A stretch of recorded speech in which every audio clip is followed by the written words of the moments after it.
May ngiti sa mga sulok ng kanyang mga mata. Ngunit may hawak na kutsilyo sa kanyang kamay. Makakasalubong man ang Diyos, papatayin. Makakasalubong man ang Buddha, papatayin. Ginagawa ang lahat, maingat sa bawat hakbang. Para lamang mabuhay sa mundong ito na puno ng kasakiman. Para lamang maturuan ka, kung paano mabuhay sa buhay na parang impyerno. Bawiin ang kanyang kontrol sa sarili. Ang pamilya niya ang nagbigay ng isang napakahirap na simula. Walang-wala sila. Hindi siya laging busog. Kailangan niyang magtrabaho sa bahay. Magpapastol ng mga tupa. Ibinigay ng kanyang ina ang lahat ng pagmamahal sa kanyang kapatid na may kapansanan sa pag-iisip. Nadiskubring kumakain siya ng itlog ng palihim. Isang sampal agad ang inabot niya. Sa paanan na lang siya natutulog. Dahil lang sa pagsusuot niya ng damit pang komunyon ng kapatid niya. Para na siyang hayop na tinatrato. Sinikatan siya ng araw habang nakabitin. Paulit-ulit niyang pinapangarap na makatakas sa ganoong buhay. At saka dumating ang kanyang ama. Pero ang ama ay isang taong may pagkamarahas at may pagkabaliw. Madalas na hindi umuuwi. At kapag umuuwi, bangungot ng lahat. Ang nanay at ang kapatid niya ay nakakulong sa kulungan ng mga tupa. Akala ni Morty, nakaligtas na siya. Nang makita niya ang ama na isa-isang hinuhubad ang mga damit, doon niya napagtanto na hindi ito kaligtasan, kundi mas malalim na impyerno. Nang gabing iyon, niyurakan siya ng hayop na ama. Tahimik ang gabi. Tulog na tulog ang lahat. Nais niyang humingi ng tulong sa kanyang ina na nasa kulungan ng mga tupa. Ngunit nadaplisan niya ang lampara at natapon ang kerosene. Agad na sumiklab ang apoy sa mga tuyong dayami. May pagkakataon sana siyang buksan ang pinto at iligtas sila.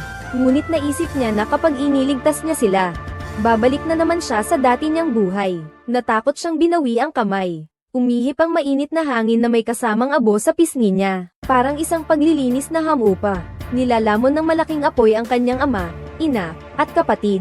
Sinunog din nito ang mga alaala ni Moti. Isang gabi lang, ulila na siya. Wala na siyang mapupuntahan. Pansamantala lang siyang natanggap ng monasteryo. Walang nakakaalam kung ano talaga ang nangyari noong gabing iyon.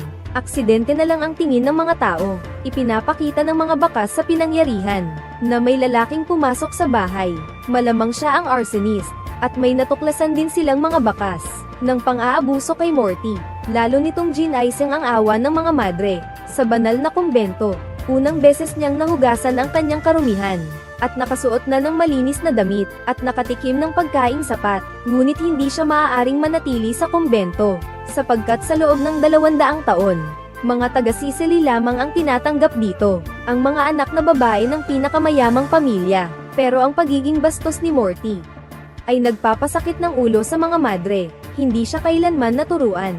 Ang kutsilyo tinidor ay mga gamit na bago sa kanya. Sanay siyang kumain gamit ang kamay. Walang nagturo sa kanya kung paano gumamit ng kabeta. Kapag nagpipigil siya, kusa siyang nagtago sa damuhan para magpunta sa banyo. Nang may maramdaman siyang papalapit, nataranta siyang inayos ang pantalon at tumakbo palayo, at nagpatuloy sa paghahanap ng ibang matataguan. Hanggang sa makakita siya ng isang aparador. Nang masigurong walang tao sa paligid, isinara niya ang pinto. Agad, isang tili ang umalingaw-ngaw habang nagdarasal ang mga madre. Natagpuan ng isang tao ang kanyang obra maestra sa aparador. Wala nang awa. Alam ni Morty na may nagawa siyang mali, pero hindi niya alam kung ano iyon. Nagpasya ang mga madre na dapat siyang dalhin agad sa bahay ampunan. Isang lugar na puno ng puto, gutom, at lamig. Ayaw na ayaw pumunta ni Morty. Matatalino niyang napansin na sinusunod ng mga madre ang lahat ng sinasabi ni Madre Leonara. Para bang siya ang may hawak ng lahat dito. Kaya naman, agad siyang bumitaw sa pagkakatali, at yamakap kay Madre Leonara. Hindi niya alam ang sasabihin, kaya't mahigpit siyang yamakap at ayaw bumitaw. Ipaglaban mo ang pagkakataong makasama kami.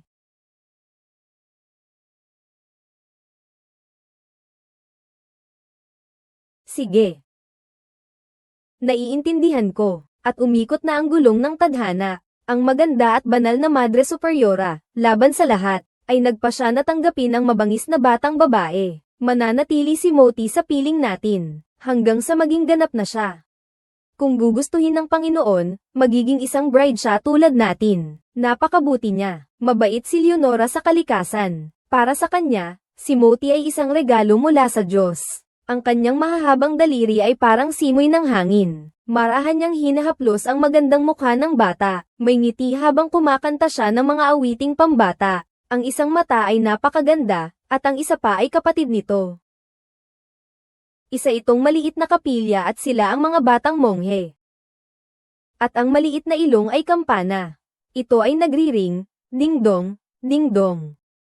Parang lumipas lang ang 6 na taon. 15 taong gulang na si Morty, nawala na ang pagiging bata, gumanda siya ng husto. Ang kanyang buong hubog ay kailangan ng suportahan ng isang korset. Lubos siyang minahal ng personal siyang tinuruan nito ng pagpiano, pagbuburda, at pag-awit ng mga himno. May iniwan siyang malaking halaga ng annuity para sa kanya habang buhay. Tiniyak nitong komportable siya sa monasteryo, at hindi magkukulang sa pagkain at damit. Hindi rin nabigo si Morty sa inaasahan, at uhaw na sinipsip ang kaalaman. Pati ang anak na babae ng gobernador na si Elena, ay napilitang lumipat sa ibabang palapag, para lang mailipat si Morty sa itaas at makatabi niya. At bago iyon, si Elena ang laging kasama ng direktor. Ang pagkiling na ito ay nagdulot sa kanya ng sama ng loob. Sa loob ng 6 na taon, magkasama sina Morty at ang direktor araw-gabi. Sa araw-araw na pagsulyap, sumibaw ng ipinagbabawal na pagnanasa. Nang gabing iyon, nagdesisyon ng direktor na dalhin siya sa tore upang pagmasdan ang mga bituin. May isang teleskopyo roon, isang mahalagang regalo mula sa ama ng direktor. Tinuruan siya noon ng kanyang ama, na kilalanin ang pangalan ng bawat bituin. At ngayon, gusto niyang ibahagi ang mga kaalamang ito kay Morty. Noong unang bahagi ng ika-20 siglo, ang mga teleskopyo ay isang luho. Ang mapili ng Madre Superiora at makalimitaw ang kanyang teleskopyo, ay pangarap at karangalan ng mga madre. Sa panahong iyon na pinamumunuan ng mga kalalakihan ang lahat, nakita ni Morty sa Madre Superiora. Nakita ko ang isa pang posibilidad sa buhay ng isang babae. Gustong-gusto niyang matuto. Umaasam na maging kasing talentado ni Rhaenyra. Ang kulit-kulit naman niya. Kaso nga lang, bago pa man umakyat sa tore, umulan.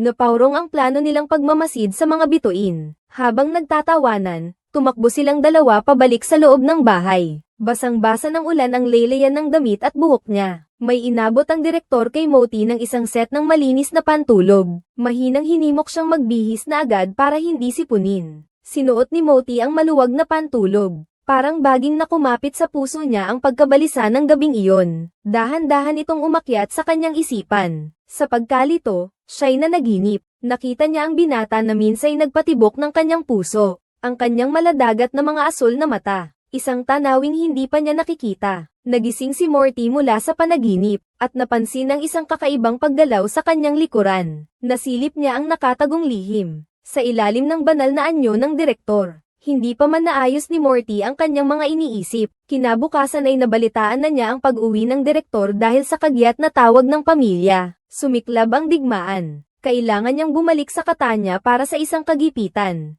Gusto sanang sumama ni Morty, ngunit mariin siyang tinanggihan ng Madre Superiora. Kahit na ilang araw lang ang pagkawala, ngunit ang paboritong ito at pasaway na bata, ay matagal nang naging sentro ng inggit at pagkamuhi ng mga madre. Pagkaalis pa lang ng karwahe ng Madre Superiora, sunod-sunod na ang panunuya ng mga mayayamang dalaga. Anong angkan ka?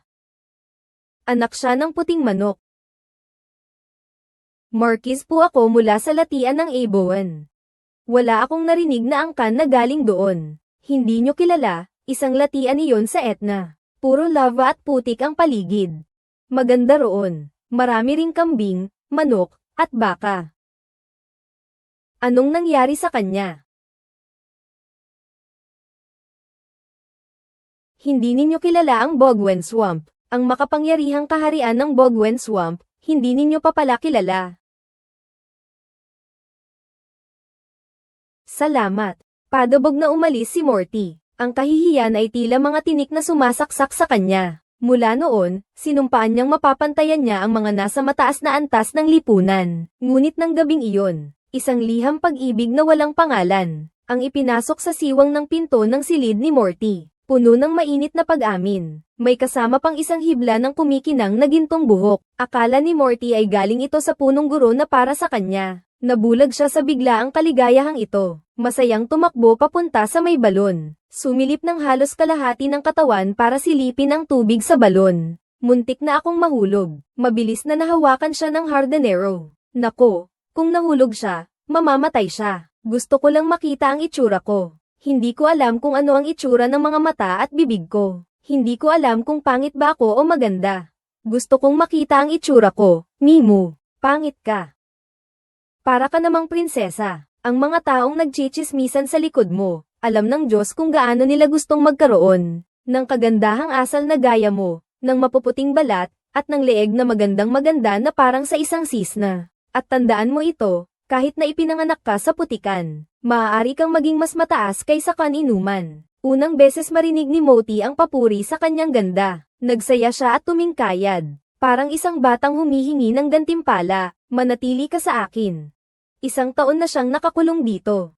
Sa loob ng mahigpit na monasteryong ito, ang kanyang pagkabinatay puno ng panganib. Bumalik si Reynold. Umakyat silang dalawa sa tore para manood ng mga bituin. Nabighani si Modi sa kagandahan ng kalangitan. Lumapit siya sa rehas at tumingin sa ibaba. Agad siyang pinigilan ni Reynold. Ang bakod ay luma na at sira-sira, delikado. Madaling mapahamak kung hindi mag-iingat. Si Morty ay hindi mapigilan ang kanyang kuryosidad. Kinausap niya ang Madre Superiora tungkol sa buhay nito bago pumasok sa monasteryo. Aminado si Rhaenyra na siya ay isang taong may dugong bughaw. Ang kanyang ina ay isang prinsesa. Lagi siyang nakasuot ng mga damit na may organza at puntes. At palagi siyang nasa iba't ibang mga sayawan. Orihinal na ikakasal na siya sa isang opisyal ng hukbong Aleman. Pero sa totoo lang, ayaw na ayaw niya sa mga lalaki. Kahit ang simpleng paghawak ay kinikilabutan siya. Ang mga salitang ito ay parang apoy na nag-alab kay Morty. Naging masigla siya. Ang salaysay ng punong guro at ang liham na walang pangalan, ay pareho sa kanyang mga hinala. Hindi na niya napigilan ang sarili. Ang mahirap sabihin na sikreto bago ang paghihiwalay. Ang pagnanasang mahawakan ng isa't isa, ang pagkabalisa, lahat ay naging mainit na pag-amin na umaapaw. Lakas ng loob. Umalis ka, Santa Maria, Reyes, pagpalain ka sana ng Diyos. Ang aking kasalanan, ang aking malaking kasalanan. Si Morty ay nagmamadaling tumakas. Nasalubong niya ang hardinero na sinisindihan ang tambak ng kahoy. Habang nagliliyab ang mga uling, tinitigan niya ang naglalangib na apoy. Para bang maraming taon na ang nakakaraan. Kasing liwanag ng apoy na siya mismo ang nagsindi noon. Kumikislap ang mga luha sa liwanag ng apoy. Ang apoy na nagbigay sa kanya ng kalayaan ay hindi kailanman namatay. Nakatago ito sa kaloob-looban ng kanyang pagkatao. Naghihintay lang ng isang pagkakataong masira ang puso, para tuluyang patayin ang sarili kong naghahangad ng pagmamahal. Kinabukasan, si Morty ay pinarusahan ng husto. May inabot na isang hugis pusong pako ang matandang madre. Inutusan siyang ipukpok ang pako sa kanyang balat sa ilalim ng korset, paglilinis ng kaluluwa. Utos ito ng Madre Superiora. Sa gitna ng matinding sakit, agad na nabasa ng dugo ang puting benda. Isang gabi lang, bumagsak siya mula sa langit tungo sa impyerno. Sa madilim at mamasamasang silid ng pagsisisi, si Morty ay naging katatawanan ng buong monasteryo. 3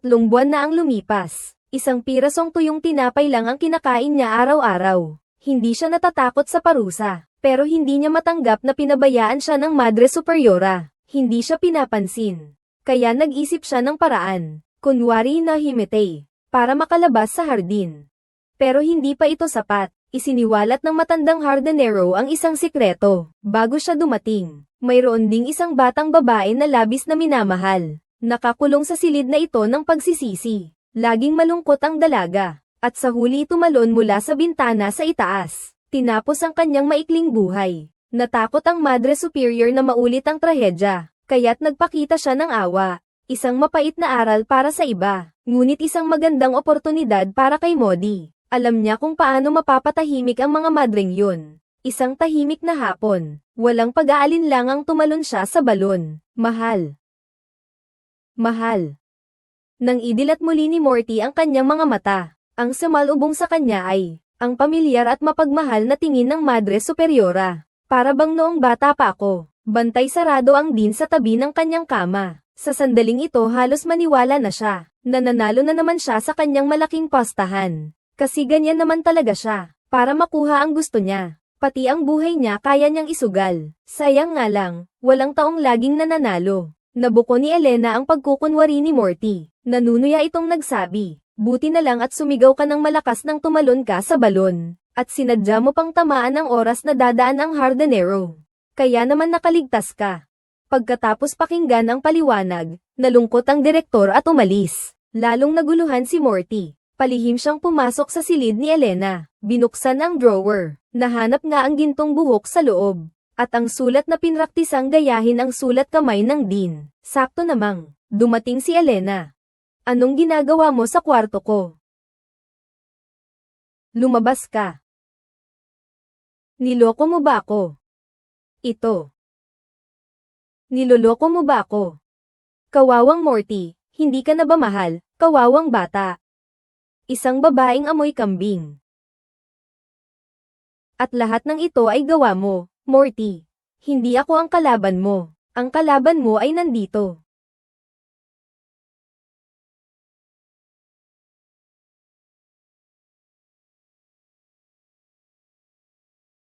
Nako, tulong, tulong.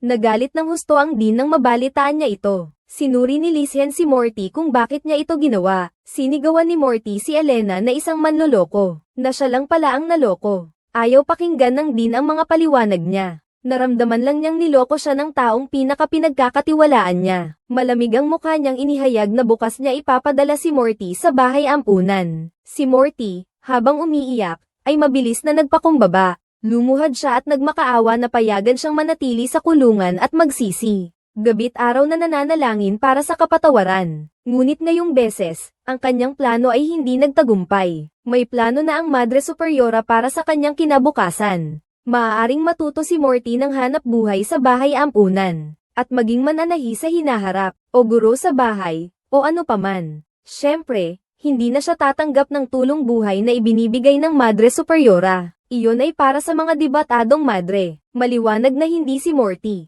Ang huling awa niya ay ang pagpapaisyu ng sertipiko ng doktor, na nagpapatunay na nawalan siya ng puri dahil sa karahasan. Pagkarinig niyan, sumabog na si Morty. Hindi ako magiging guro sa bahay. Ayaw kong mag-asawa. Hindi ako magiging alila ni Newman. Hindi pinansin ng punong guro ang pagsigaw niya. Dahil sa takot na mailantad ang tunay niyang pagkatao sa harap ng lahat, pinagbabawalan niya si Morty, na huwag nang banggitin pa ang tungkol sa kanila. Ang pag-iwas na puno ng pagkukunwari ay lubos na nagpagalit kay Morty. Kinasuklaman niya ang kahinaan ni Leonora. Sinadya pa niyang gayahin ang pag-ungol na nakakahiya noong gabing iyon.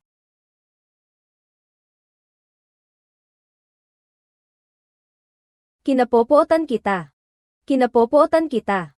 Nang ang galit ay maging sandata na nagsisilbing proteksyon. Sa wakas, nakalaya na siya sa pag-ibig, at nakahanap ng kaligtasan sa putikan ng kasalanan. Madilim ang gabi, si Morty ay naghihintay sa tore, at naghihintay nga siya kay Rhaenyra na dumating para manood ng mga bituin. Dahan-dahan siyang tumayo, at humingi ng yakap. Akala ni Rhaenyra, senyales ito ng pag-ayos ng kanilang samahan. Lumapit siya ng kaunti, at marahang niyakap siya. Ngunit biglang nagbago ang ekspresyon ni Morty.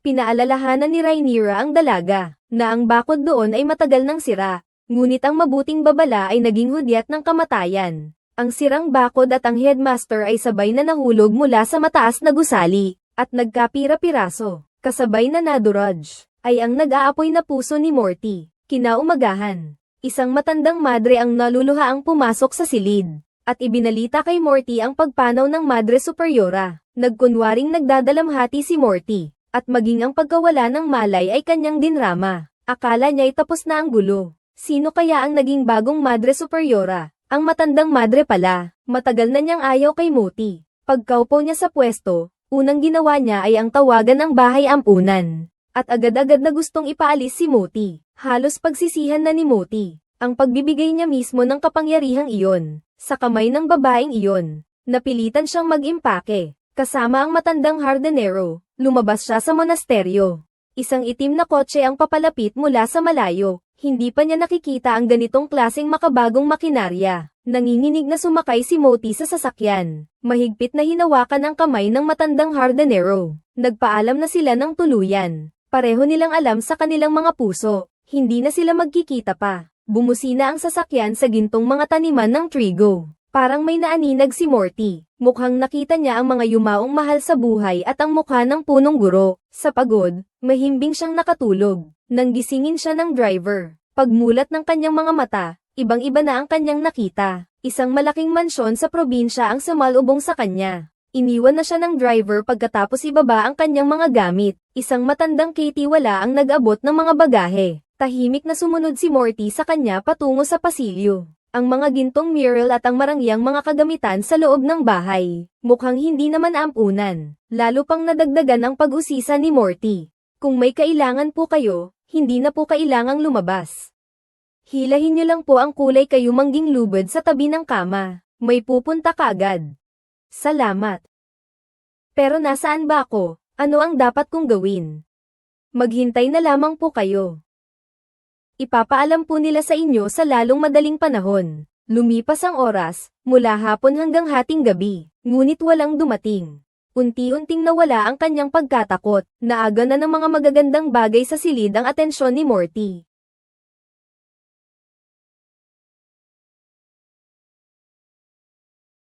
Biglang may narinig na ungol na parang hayop mula sa itaas. Natakot si Morty at dali-daling kinandado ang pinto ng kanyang silid. Pero lalong lumakas ang nakakapangilabot na dagandong. Mabilis niyang sinara ng mahigpit ang mga bintana, pagkatapos ng isang gabing puno ng takot at hirap makatulog. Kinaumagahan, dumating ang katulong na may dalang almusal sa tamang oras. Parang tsismosa ang katulong. Hindi pa nagtatanong si Morty ng kahit ano, ay masiglang ipinakilala na niya ang lugar. Ito ang bukirin ng pamilyang Brandyfoot. Ang may-ari ay si Prinsesa Gaia. Ang dahilan kung bakit napunta si Morty dito ay dahil sa utos ng prinsesa. Nanikip ang dibdib ni Morty. Naalala niya ang nabanggit ng Dean tungkol sa pamilyang Brandyfoot. Natuklasan kaya ang krimen sa tore.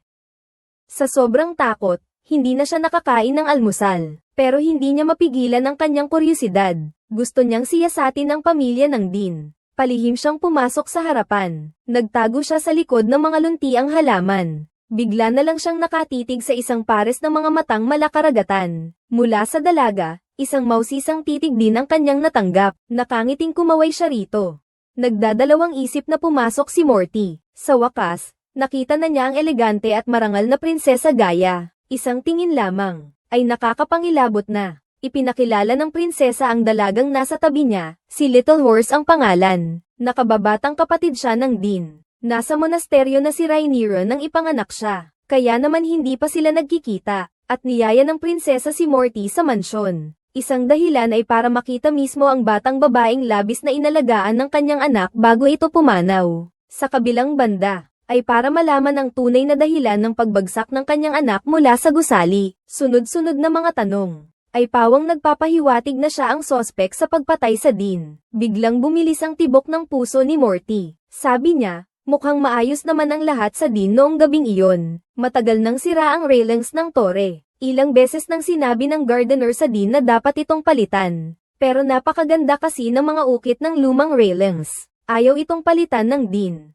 At nauwi ito sa isang trahedya. Maluha-luha siya. At napakagigil ng boses. Sa wakas, nabawasan na ang pag-aalala ng prinsesa. At inimbitahan si Morty na manatili rito ng ilang panahon pa. Pagkatapos ng libing, ang habang buhay na pensiyon na iniwan sa kanya ng direktor, ay kailangan pang lagdaan ang isang dokumento. Para maging opisyal ito, ipinakita ni Little Horse kay Morty ang mansyon. Marahil ay dahil hindi pa siya nakakakita ng ibang tao. Nagsimula ng magkwento ang maharlikang dalaga, at sunod-sunod na ibinalita ang kalagayan ng kanyang pamilya. Maaga namatay ang kanyang ama, namatay sa digmaan ang kanyang kuya, at ang kanyang ate ay biglang nasawi. Kahit nawala na ang kanyang mga mahal sa buhay, nananatili pa ring ayos ang mga silid ng mga ito. May mga katulong na regular na naglilinis araw-araw. Mula sa mansyon, dama ang katahimikan at lungkot. Siya at ang kanyang ina ay namumuhay na halos hermit, para bang nagbabantay sa isang libingan ng mga buhay. At si Little Horse ay may kapansanan din pala. Isang pilay na ang isang binti ay tuyo. Kaya pala Little Horse ang tawag sa akin ni Mama. Naawa ka ba sa akin? Wala namang dapat kawan. Maganda ka.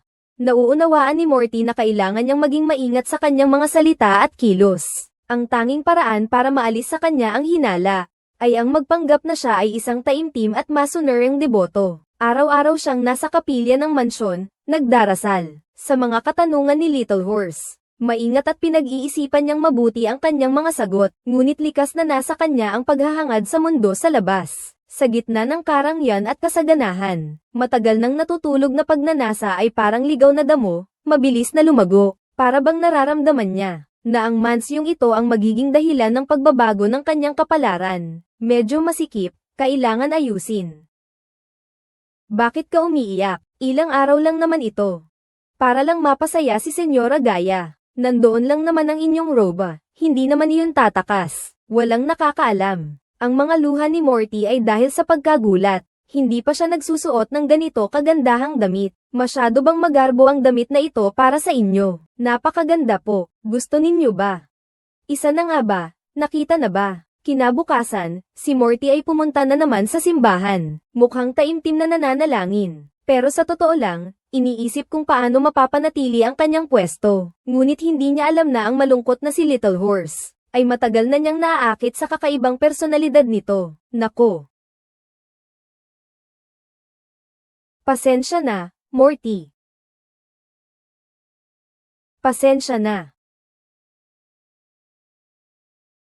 Nalilito si Morty. Wala siyang panahon para intindihin ang mga kaguluhang ito ng damdamin. Ngunit dahil sa magdamagang pagsasama nila nitong mga nakaraang araw, hindi naman talaga walang alon ang kanyang puso. Pumasok ang driver ng mga oras na iyon. Si Morty ay naghahanap ng makakausap. Magkatabi silang naglakad-lakad sa mansyon. Isiniwalat ni Rocco ang sekreto niyang isang deserter siya. Ayaw niyang mamatay ng walang kabuluhan para sa Italia. Kung madiskubre, mapaparusahan siya ayon sa batas militar. Hindi niya alam kung bakit niya sinabi kay Morty iyon. Pakiramdam niya lang ay isang taong mapagkakatiwalaan ito. Ang ganitong pakiramdam na hindi kontrolado ang sarili mong kapalaran, ay lubos na pamilyar kay Morty. Bilang kapalit ng tiwala, ibinahagi rin niya na wala siyang bokasayon na maging madre. Sa kanyang mga panalangin, ang puso niya ay hindi kailanman nabibilang sa kahit anong buhay. Tuloy-tuloy ang usapan nilang dalawa. Biglang dumating ang katulong at inistorbo ang pag-uusap. Hinihintay siya ng prinsesa sa silid-aklatan. Dumating si Morty sa silid-aklatan. Sinabi sa kanya ng prinsesa, parating na ang notaryo. Pagkatapos niyang pumirma sa kasunduan, makakabalik na siya sa monasteryo. Bago iyon, ito na ang huling tanong niya kay Morty. Kung si Rhaenyra ba ay nagpakamatay? Sa nanginginig na tinig ay taglay ang pagsisisi at pagsisisihan. Mabilis na napansin ni Morty ang pagbabago ng emosyon ng prinsesa. Agad na sumagot ng may matatag na tinig. Isang kakilakilabot na aksidente lang iyon. Nakatagpo si Rhaenyra ng kapayapaan sa loob ng monasteryo. Masaya at produktibo ang bawat araw niya. Ang mga salitang ito, totoo man o hindi, ay perpektong sumagot sa pinakamalalim na pagnanasa ng prinsesa, at nagbigay kay Morty ng mas maraming simpatsya. Pagdating ng notaryo, malinaw na nakasulat sa testamento, para matiyak na magkakaroon si Morty ng isang matatag na buhay. Ang din ay maglalaan mula sa kanyang personal na ari-arian. Taon-taon ay bibigyan si Morty ng 1,800 lira, habang buhay ang bisa ng kasunduang ito. Ngunit kung iiwan niya ang kumbento at mamuhay sa mundo, mawawala ang kanyang taunang pensiyon. Ang huling pangungusap ang nagpabigat sa puso ni Morty, sapagkat pinalayas na siya ng matandang madre, at hindi na siya makakabalik sa kumbento. Kung iisipin nga, kung hindi na antala ang karwahe ng ampunan, hindi rin siya magkakamaling sumakay sa karwahe ng prinsesa. Pinigilan niya ang kanyang pagkabalisa, at sumunod na nagsagawa ng seremonya ng pagpirma. Habang nagpipirma, napansin ni Morty na bukod sa prinsesa, mayroong isa pang malaki at may edad ng lalaki sa lugar. Bilang saksi, ang taong ito ay si Carmy. Kahit na isang magsasaka lamang siya noon, ay namamahala na ngayon sa pananalapi, mga pananim, mga manggagawa, at mga hayop ng hasyenda. Malaki ang kapangyarihan niya, na nagpapakita kung gaano siya pinagkakatiwalaan ng prinsesa. Ngunit ang mga ito ay hindi na mahalaga kay Morty.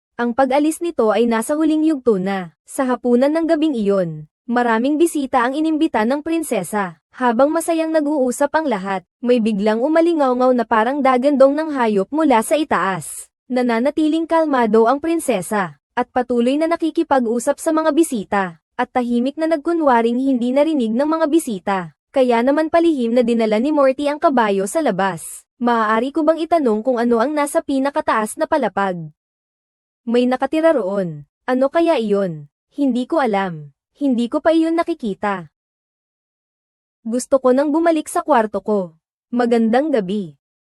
Tahimik ang gabi, lalong nadagdagan ang pagkabalisa ni Modi. Sa susunod na 2 araw, mapapalayas na siya sa kalye. Hindi siya makatulog dahil sa iniisip na iyon. Ngunit bigla na lang siyang dumalaw kinabukasan si Rocco. Sa totoo lang, mula nang una niyang makita si Moti, nagka-crush na siya sa magandang dalaga. Alam niyang ayaw nang bumalik ni Moti sa monasteryo. Basta pumayag si Moti na pakasalan siya. Maaari niyang hingin sa prinsesa ang pahintulot na magpakasal sila. At si Moti naman ay mananatili na ng legal. At marunong pa naman siyang bumasa at sumulat. Maaari naman siyang magtrabaho sa mansyon. Pero hindi sumagot si Morty. Ni tumanggi man. Umiwas lang siya ng sagot.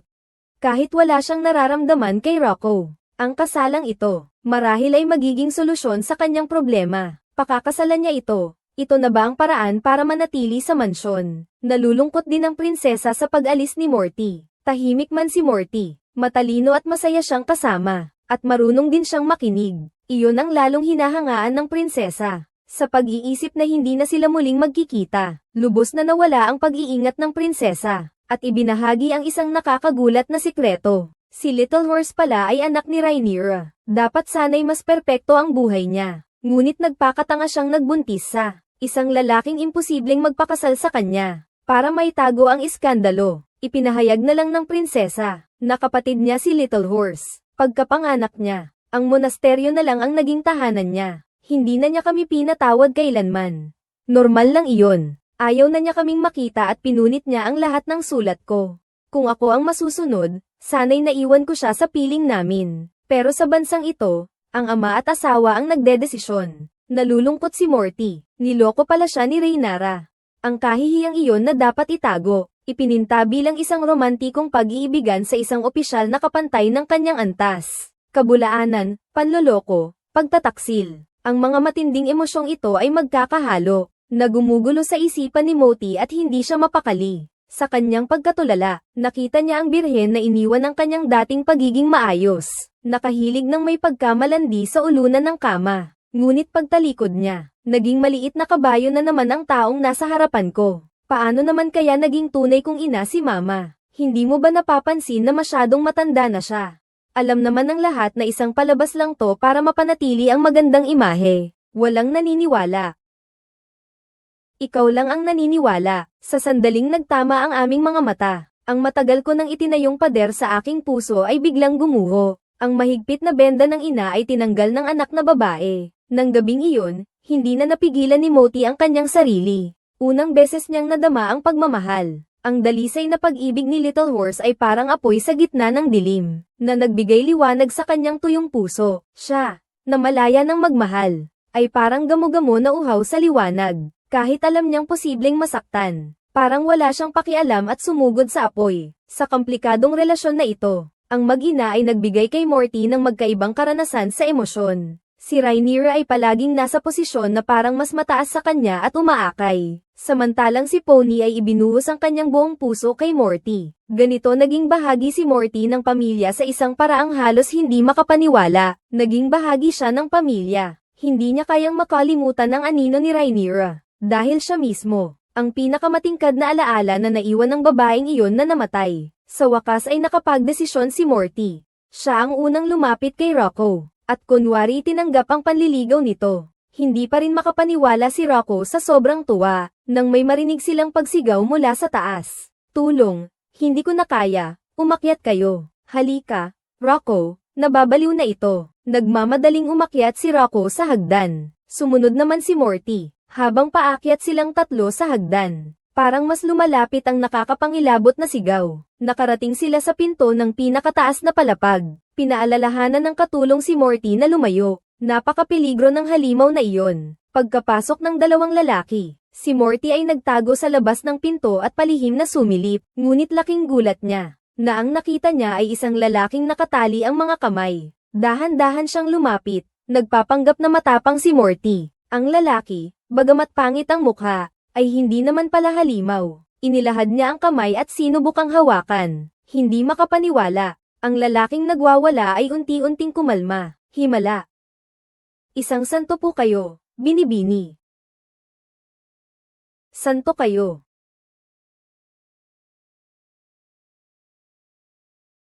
Himala nga. Kumalma siya, hindi ako makapaniwala, santo siya. Abangan ang susunod.